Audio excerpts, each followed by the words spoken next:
Yeah, it was a wild day in court. A lot of anti-Christian sentiment, as I had expected. So, and the reason I was able to listen to Anne and Phelan's podcast is because I made the 8-hour round trip to Calgary to cover this because I knew there would be no other journalists in the room. And we do have Calgary journalists, but one of them is deployed to Lethbridge to cover a trial there, and Angelica was outside with the protesters. So I came down to cover it. And so Derek has been in jail for, well, he's out now, but about a week for protesting at a drag queen story hour, which, according to the police, was in direct violation of his conditions of release on protesting a previous drag queen story hour. He was charged with mischief and causing a disturbance at that when he went into the Seton Library and heckled a drag queen, which apparently is against the law, according to these people. So Derek went last week to protest at another library. But here's the thing. Derek was arrested 160 meters from the front of the library. Derek's conditions say you need to stay 200 meters away. So they got him on a technicality, but it was pretty clear to the judge that Derek had made a good faith attempt to comply by his conditions. They got him on a 400 or a 40 meter technicality. And his lawyer rightfully pointed out, if he were trying to breach the conditions, as opposed to comply with the spirit of the conditions, he would have just been at the front door barging in. But he didn't do that. He was back, and the police, according to the Crown, didn't warn him that he was in violation. They didn't say, like, hey, Derek, I think you're like at 150, 160. Would you mind going over there? They never gave him that opportunity. They just breached him immediately. Outrageous. And Sheila, may I ask, because, you know, this might sound like a gag, but it isn't. Were the Calgary police, did they have a tape measure out?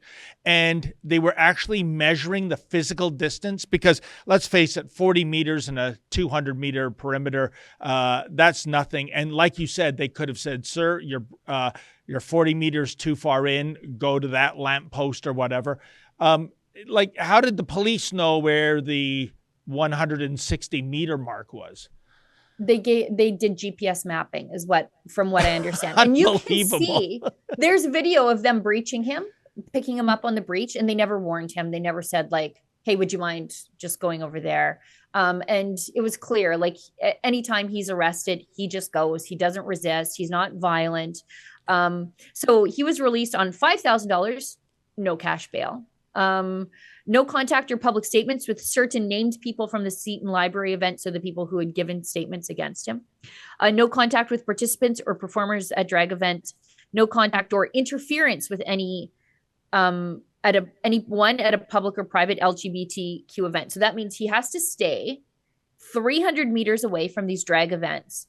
But outside of that 300 meters, he can't bother anybody who's trying to enter the event. So if they have to run the gauntlet of Pastor Derek, he can't bother them. And then the standard prohibition on weapons or guns or anything like that. But when I was in the courtroom, it was very anti-Christian.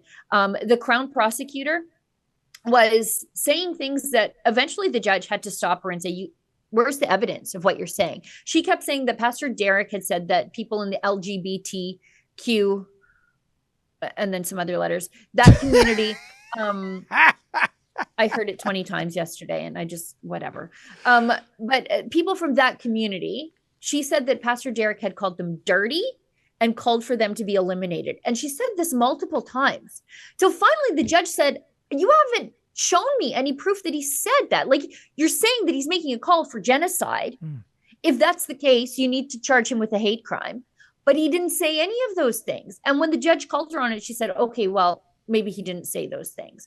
The judge asked for proof of some of the hateful rhetoric that Pastor Derek had said, that she said was, I guess, would amount to hate. And that was another thing too. Derek's lawyer pointed out, like, look, these are charges of mischief and causing a disturbance. You want to elevate those for some reason to the level of a hate crime. If that's the case, you need to charge him with a hate crime, but you don't have enough evidence to do that because nothing he said there is a hate crime. So you can't hold him behind bars as though he has a hate crime He doesn't. Also, the judge pointed out, like, hey, you're crazy to want to keep him behind bars if we can find a way to get him out and give him conditions that he can comply with, because he's at 11 days of pretrial custody, time and a half. He will never see the inside of a jail cell if he's convicted of everything that he had. I'm just trying to find my tweets here. So the Crown read from apparently damning statements made by Reimer against the LGBT community, and this is evidence, according to them, that he will reoffend. So this is what they said. We have to follow our this is what Derek said. This is the damning statements. We have to follow our convictions. I don't know if it's generally good advice. I give that advice to my kids every day. We have to do what God calls us to do. Again, that's Christian orthodoxy. I have to challenge these conditions. That's his legal right to have a bail review. In my cell, I was praying a lot. Actually, I think that's where he found God the first time around, is when he was convicted of violence in up until I think about 2011, 2013, 2015. That's where he found the Lord. He has a burning desire to do God's will. He's compelled by the Holy Spirit. What's more important, my freedom or doing God's will? This is about light versus darkness. We don't hate people. We hate the sin. That's like Jesus's advice. And it's worthy to suffer in God's name. It's Lent. This is the season of suffering. I would say these exact things. Would this Crown want to put me in jail for this? She also said that, let me just go through this. She said, this is what Derek's lawyer said. Derek's statements are religiously charged, and not everybody is going to agree with his placed value on the Bible. Some people may find his comments rude, but he's still entitled to protest. And that was one of the things that they wanted to ensure was in the conditions, that Derek's right to protest these things that he feels biblically charged to do was still, there was a balance between making sure that he doesn't, I guess, annoy people in the LGBT community, which apparently is a crime in Calgary, and his constitutionally protected right to protest. So the Crown also said, like, we can't let him out because he's repeatedly threatened to reoffend. And the judge and the Crown said, her evidence of that was he said repeatedly that he will be obedient to God above the government or police, which is biblical orthodoxy. She said that Derek spews hate. He incites hatred through his words. Really? Yeah, she said that. And there was one more thing. She said the Crown tried to argue that Derek saying homosexuality is a sin is inciting hate under a hate crimes law, which he's not charged with, by the way, because she knows that that won't pass the sniff test. Yeah. The judge disagreed, and so did Derek's lawyer, pointing out that one of the exceptions to the hate crimes law is belief in a religious text. So she was just doing everything she could to keep him behind bars yesterday, even though if he's convicted, he will walk with time served.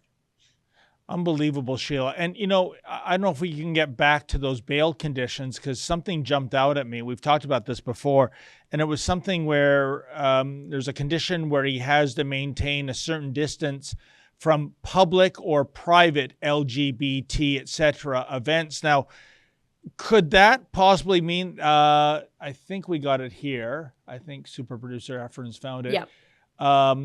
So no contact interference with anyone at any public or private LGBTQ event. So in other words, Sheila, what if you walked into a Tim Hortons or a Starbucks and there's a gathering of members of that community there, just having their book of the month discussion? Would that be in violation of his bail agreement? I think it is. So how is he supposed to know, like he's a psychic, like the amazing Kreskin, who is in a particular room or not? I just think those bail conditions are designed to make him fail and breach the bail. Well, this was their attempt to split the baby, because previously his conditions said that he could not have any contact with anyone from the LGBT community, directly or indirectly.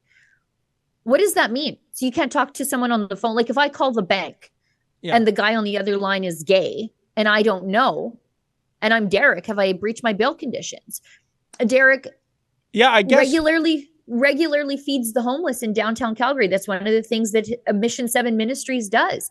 He would never deny someone access to a sandwich or a granola bar or a juice if they were gay, but he would breach his conditions if he handed it to them. So this was his attempt to split. Like if he went into Starbucks and said, I'd love a large whatever they serve at their fancy coffee. I'm more of a McDonald's girl. But if he went in there and he asked for a large coffee, he would have to quiz the barista on their sexuality before his money changed hands. And so these were, I guess, this is 6 of one, half a dozen of another. It's not perfect, but it's not as bad as it was.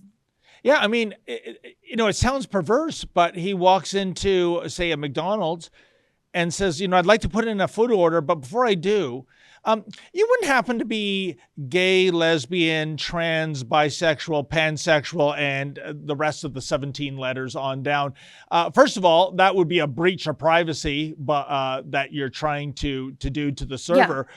But that's the way those bail conditions are written, as far as my understanding is. Did that one get removed, Sheila? That one was removed. So it became LGBTQ events. So as in Derek couldn't barge in to disrupt a gay wedding, which he's never done anyways. He seems acutely focused on drag queen story hours happening at the public library paid for by the taxpayer. That seems to be where his issue lies. He's not out there, kicking in the door at the local United Church, which I think is just like a self-help group now with a rainbow flag and a crucifix that doesn't have Jesus on it. He doesn't do any of those things. He only worries about drag queen story hours at the municipally funded venue, which it's your right to protest what the government is doing with your money, rightly or wrongly. Like that's your right in a free society, except Calgary is no longer a free society. So they did their best to manage that. And Sheila, there's a sidebar story to all this that I really want to get a resolution to, because I don't think it's been reported. But forget about hate crimes, forget about thought crimes. How about crimes? And by that I mean, what we saw the pastor physically removed, thrown to the floor by two Lugans. That is physical assault caught on camera, not he said, she said. Did those two face charges? No, and that was actually pointed out in the bail hearing because... Why? Derek has a history of violence. This is why he found the Lord. This is why he does ministry. This is why he does ministry with people with histories of criminality and addiction and gang violence in the downtown core. This is why he does it, because he was them. So he knows how to speak directly to them. But that was pointed out in court. They said hey, the Crown said hey, this guy's got a history of violence. Not recently. But his lawyer pointed out, that was a man who struggled with violence. But if we look at his behavior now, he doesn't struggle with violence. When the police arrest him, he go willingly. He went limp when they tried to arrest him at the last library protest. And look at that. Yeah. Passively allows him. He could have fought back, could have punched that guy right in the head, but he didn't. He passively allowed himself to be assaulted at the hands of these people.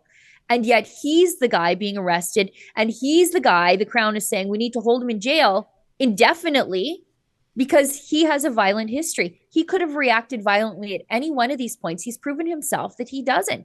And Derek's lawyer, Ben Allison, great. If you get in trouble, you want to talk to Ben because he did point out, he said, you can't say that he has his history of violence should follow him now because here are the reasons he's not violent. When he was met with violence at that protest, he didn't respond with violence. And he did point out, look, the only people being charged here is the guy who allowed himself to be passively thrown to the floor and not the people who assaulted him on camera. So again, Sheila, if I went to a Calgary police station with that video evidence and I said, look, I'm being thrown to the floor by these two hooligans. Here's the camera doesn't lie. What is the Calgary Police Service position on why they're not laying charges on that? Because that is a real crime. Yeah, well, I think, and I don't want to put words into the mouths of people on the Calgary Police Service. I think most of the cops there are good cops. Actually, when our team was outside yesterday covering the protest, cop came up and said, hey, thanks for the work that you guys do. And I don't think all cops are bad. I think actually you get into policing because you love and care about your community and want to make it a safer place. That's why you go out and want to arrest dirtbags, and you don't like when judges and justice of the peace let them go after you've arrested them repeatedly for real crimes, not protesting. Right. But the Calgary Police Service, I think they were ready to just call it even, right? They were saying, okay, well, we could probably lay a charge of mischief and causing a disturbance, but it looks like we've got somebody getting handsy here. We're just going to call it a wash and not do anything about it until the mayor got involved, right? That's when the charges happened here. The mayor went to Twitter, had a little Twitter rant, and charges came days later. So I think political pressure came out of the mayor's office to the Calgary Police Service, and then they acted. And that's what happened there. So I don't think I honestly think Calgary Police Service just were like, you know what? You did this, you did that. Let's just sort it out in the wash, until the mayor said, no. We don't like why he's there to protest. So now we have to put political pressure on everybody. That mayor is a disgrace, Sheila. She's the worst. Hard to believe she's worse than John Tory, but here we are, Jody Gondek.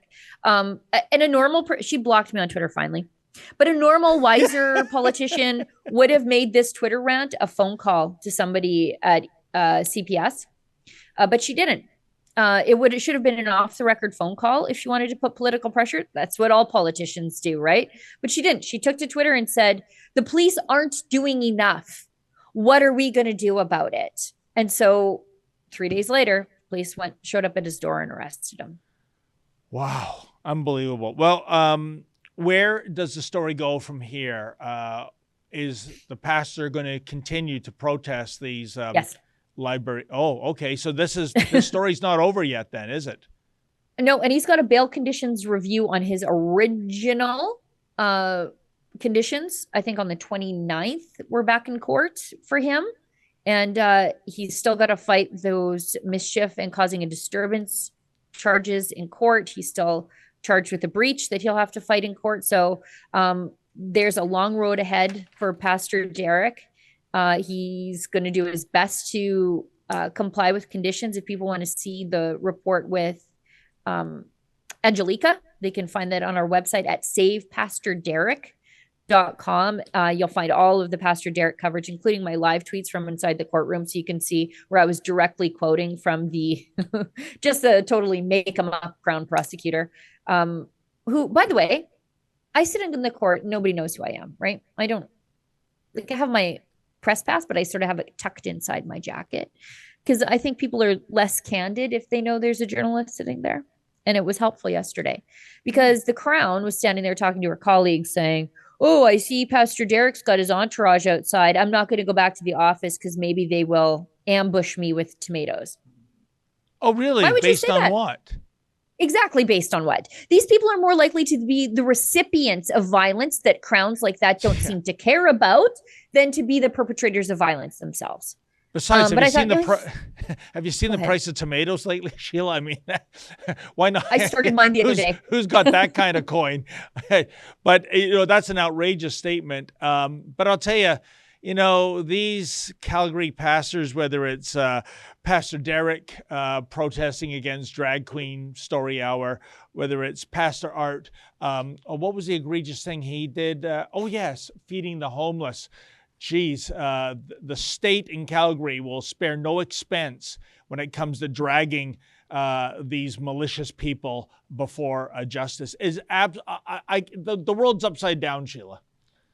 I always remember the words of a great Western philosopher, Gavin McInnes, when he says, F the police's bosses. He always makes it clear that he's not against cops, and I definitely am not. But it's their political masters that are always angling for political positions. Bill Blair, I'm looking at you, former police chief of Toronto, and now the biggest gun grabber in this entire country. That's a clip from something we call Rebel News Daily. It's our daily live stream hosted by my friend David Menzies, but the show also includes a rotating cast of hosts and special guests, including me. It's a great way for us to talk about the news of the day as the news is happening in an unscripted fashion. And it's an awesome way for you to interact with us as well. We stream every weekday, 1 p.m. Eastern, 11 a.m. Mountain, wherever you find Rebel News. See you there.